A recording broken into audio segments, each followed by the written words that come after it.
चला तर मंडळी, आपण कैरीची चटणी बनवायला घेऊया।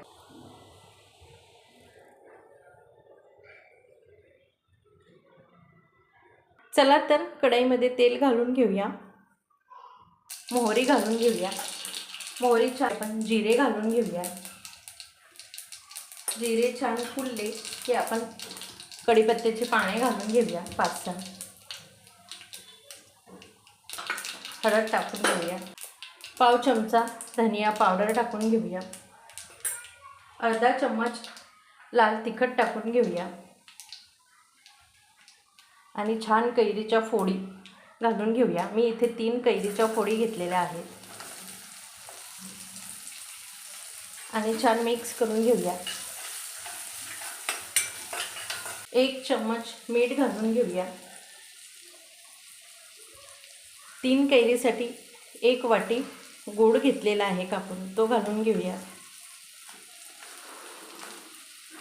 आणि छान मिक्स करून घेऊया।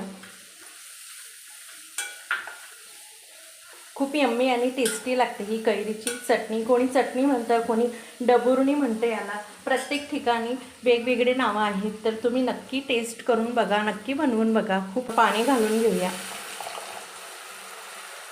आणि छान मिक्स करून घेऊया। चला तर मग तुम्ही कलर बघू शकता आपल्या चटणीचा, आणि याच्यामध्ये तुम्ही हळद आणि मोहरी आणि कढीपत्ता हे 3 गोष्टी जर स्किप केल्या तर ही चटणी आज तुम्हाला उपवासाला पण चालेल, कुठलाही उपवास असो, साबुदाणा खिचडी सोबत वगैरे खूपच यम्मी लागते। चला चटणी शिजवून घेऊया। ही चटणी झालेली आहे, खूप यम्मी। कलर बघू शकता तुम्ही, आहा हा हा।